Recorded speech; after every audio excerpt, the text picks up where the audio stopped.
వెంకటేశ్వర లేరా సన్నాసి లే. ఏడొక సన్నాసి, ఉద్యోగం లేదు సద్యోగం లేదు, రాత్రి అంతా సినిమాల చుట్టూ బలాదు తిరగడం, పగలంతా నిద్రపోవడం. సన్నాసని సన్నాసి. అబ్బబ్బా ఊరుకోండి, ఉన్నది ఒక కొడుకు, వాడు నిద్రపోయేటప్పుడైనా తిట్టకుండా ఊరుకుంటారా? ఏడ్చాడులే, అసలు నేను తలుసుకోకపోతే వాడు పుట్టుండేవాడే కాదు. మళ్ళీ ఎందుకు తలుచుకోలేదు? అబ్బా అబ్బా ముఖంలా నవ్వు చూడు. ఏ సినిమా హీరోయిన్ తో కాపురం చేస్తున్నాడో. దానివల్ల మీకేం పోయింది? కల్లో శ్రీదేవినైనా పెళ్లి చేసుకుంటాడు. ఏంటి కన్న తండ్రి నాకు చెప్పకుండానే? 10 లక్షల మంది నిరుద్యోగులకు ప్రభుత్వ ఉద్యోగాలు వెంటనే ఇవ్వమని పోరాటం.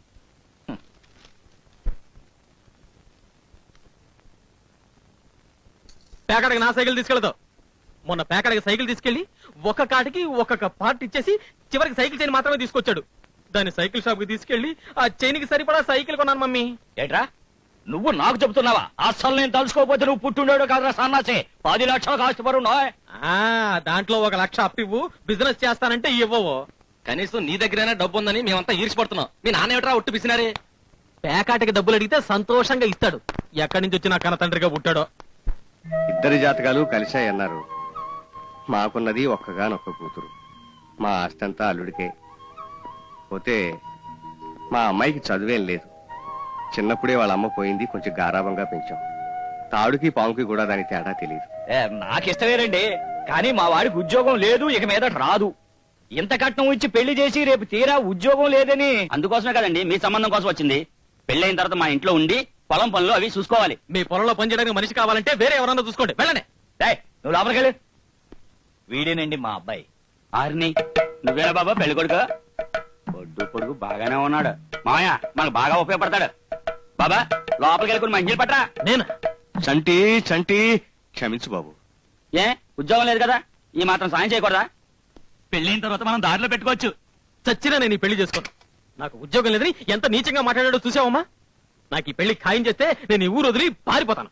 పిల్ల లక్షణంగా ఉంది, ఫోటో చూడు. ఒరే పెళ్ళైన తర్వాత అంతా మనిష్టమే కదరా. అదేం కుదరదు. పెళ్ళైన తర్వాత చచ్చినట్టు పల్లెటూరులో కాపురం పెట్టాల్సిందే. నేను వాళ్ళకి మాట ఇచ్చాను రా.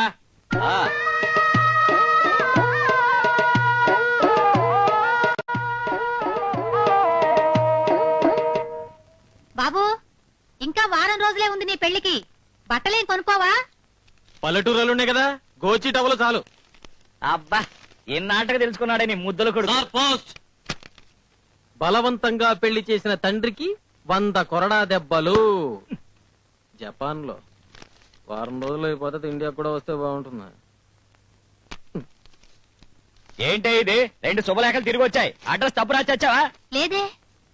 చూడు.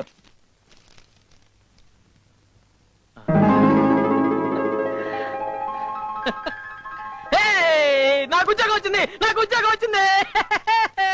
నిజమా? సరిగ్గా చూసుకో, ఎవరిదన్నా అడ్రస్ మారి నీకు వచ్చిందేమో. 6 నెలల క్రితం అప్లై చేశాను. ఇప్పుడే సెలెక్ట్ అయినట్టు కవర్ వచ్చింది. ఈ నెల 15న జాయిన్ అవ్వాలి. అది ఎలాగరా సన్నాసి? 14వ తేదీ కదా నీ పెళ్లి. వీలు పడతాను రాసేయి. కావాలంటే పెళ్లి క్యాన్సిల్ చేస్తాను, కానీ ఉద్యోగంలో జాయిన్ అవ్వడం మానను. ఈ ఉద్యోగం లేదన్నా కదా నన్ను ఈగా దోమ కంటే హీనంగా చూస్తున్నారు. మిస్టర్ అమ్మా నీ మొగుడు పేరేంటి? పాపారావు. మిస్టర్ పేకాడ పాపారావు, ఇక నుంచి నా పెళ్లి గురించి మాట్లాడాలంటే నాతోనే మాట్లాడాలి.